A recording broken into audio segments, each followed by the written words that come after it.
हरे कृष्ण। तो आज का हमारा विषय है कि पाप से मुक्त कैसे हो। क्योंकि हमारे जीवन में कभी कभी बहुत बड़ा बड़ा पाप कर लेते हैं। तो बड़े से बड़े पाप से मुक्त होने के लिए सबसे सरल उपाय क्या है, तो ये हम नहीं बोलेंगे। ये जो भगवान कृष्ण ने जो भगवत गीता में बताया है उसी से हम आज समझेंगे।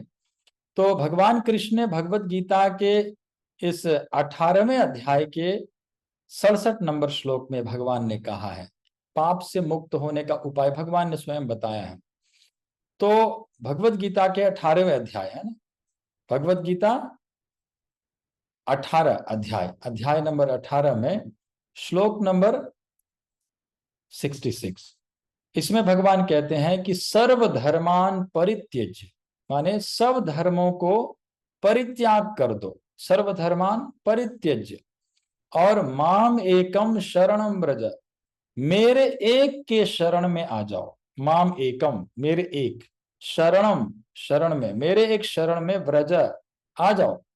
फिर क्या होगा? अहम त्वाम, अहम माने मैं, त्वाम माने तुमको, सर्व पापे भी, सभी पापों से, मोक्ष इष्यामि, मोक्ष कर दूंगा। इष्यामि माने ये फ्यूचर टेंस है, मोक्ष इष्यामि, तो मोक्ष कर दूंगा, सभी पापों से मुक्त कर दूंगा। मां शुचः, डरो मत। ये भगवान कहते हैं कि जो मेरे शरण में आ जाता है, और भगवान के शरण में आने का मतलब ये है कि हम भगवान की भक्ति करने लगे। शरण में आने का मतलब क्या है ना? शरण में आने का मतलब भगवान के शरणागत होने का मतलब है भगवान की भक्ति शुरू कर देना, भगवान की बात सुनना। भगवान कहते हैं मन मना भव मद भक्तो मध्याजिमाम नमस्कुरु, है ना, अपने मन को मुझ में लगाओ, मेरा भक्त बनो, मुझे नमस्कार करो, मेरी पूजा करो। तो ये भगवान की बात है, भगवान की शरण में आने की उपाय है। एक भागवत के ये छठे स्कंद के पहले अध्याय के 15वें नंबर श्लोक में जहां अजामिल उपाख्यान का वर्णन है, उसमें ये श्लोक आता है, केचित केवलया भक्त्या वासुदेव परायण अघम धुन्वंति कार्स्नेन निहारम इव भास्कर। केचित केवलया भक्त्या, अगर कोई व्यक्ति केवल भक्ति पूर्वक एक बार भी भगवान का नाम ले लेता है, कैसे? वासुदेव पारायण, वासुदेव पारायण होकर के, भगवान वासुदेव को समर्पित होकर, भगवान कृष्ण को समर्पित होकर के एक बार भी भगवान का नाम ले लेता है, तो अघम धुन्वंती, अघम माने पाप, धुन्वंती माने धुल जाता है, कार स्नेह निहारम इव भास्कर, उसके जन्म जन्मांतर के पाप धुल जाता है, नष्ट हो जाता है। जैसे सूर्योदय होते ही अंधकार अपने आप नष्ट हो जाता है, वैसे ही जो व्यक्ति भगवान का नाम ले लेता है तो अपने आप सारे पाप नष्ट हो जाता है। केवल एक बार भी भगवान का नाम, भगवान को समर्पित होकर के, भगवान के पारायण होकर के एक बार भी जो व्यक्ति भगवान का नाम लेता है तो उसके जन्म जन्मांतर के पाप नष्ट हो जाता है। तो प्रश्न उठता है कि कैसे पता चलेगा कि मेरे जन्म जन्मांतर के पाप नष्ट हो चुके हैं? मैंने खूब माला जप कर लिया, खूब नाम जप कर लिया, खूब भक्ति कर लिया, अब तो मेरा जन्म जन्मांतर के पाप नष्ट हो चुके हैं। या प्रेम पूर्वक भगवान को पारायण होकर के, भगवान को समर्पित होकर के मैंने खूब नाम जप किया है, जरूर मेरा पाप नष्ट हो जाएगा। तो कैसे पता चलेगा कि पाप नष्ट हो गया है कि नहीं हुआ है?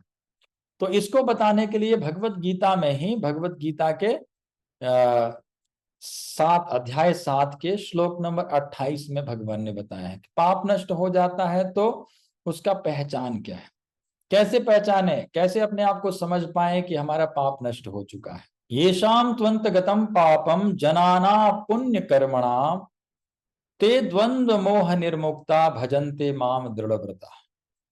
कहते हैं कि जिसका जन्म जन्मांतर के पाप नष्ट हो चुका है और पूर्व जन्म में और इस जन्म में जितने भी पुण्य किए हैं उसका उदय हो गया है, तो वो क्या करता है? जिसका पाप नष्ट हो गया है और पुण्य उदय हो गया है, तो ते द्वंद्व मोह निर्मुक्ता, वो मोह के द्वंद्व से मुक्त हो जाता है और भजन्ते माम दृढ़व्रता, मेरा भजन दृढ़ व्रता, दृढ़ संकल्प होकर के मेरा भजन करता है।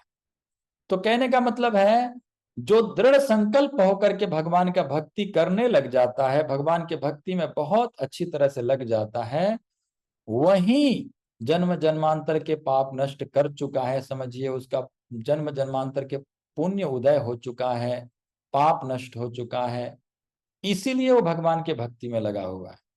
जिसके जीवन में, जिसके जन्म जन्मांतर के पाप नष्ट नहीं हुए हैं, वो कभी भी भगवान के भक्ति नहीं कर सकता है, उसके अंदर भक्ति करने का मन भी नहीं होगा।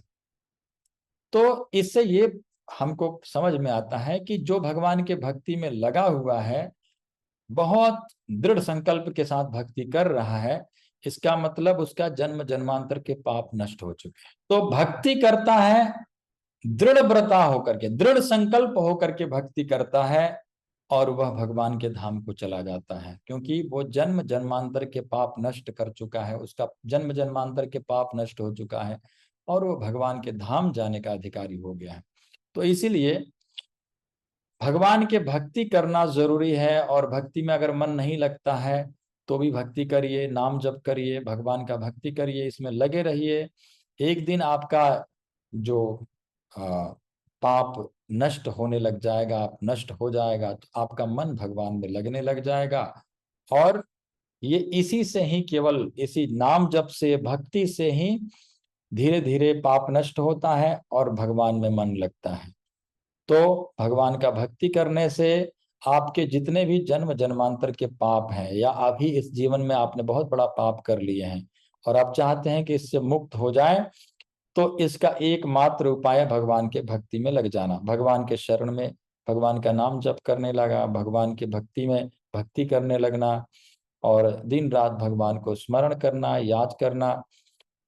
यही केवल एकमात्र उपाय है पाप से मुक्त होने का, केवल और केवल भगवान के भक्ति में लग जाना, तभी जाकर के पाप से मुक्त हो पाएंगे, नहीं तो और कोई उपाय नहीं है। हरे कृष्ण।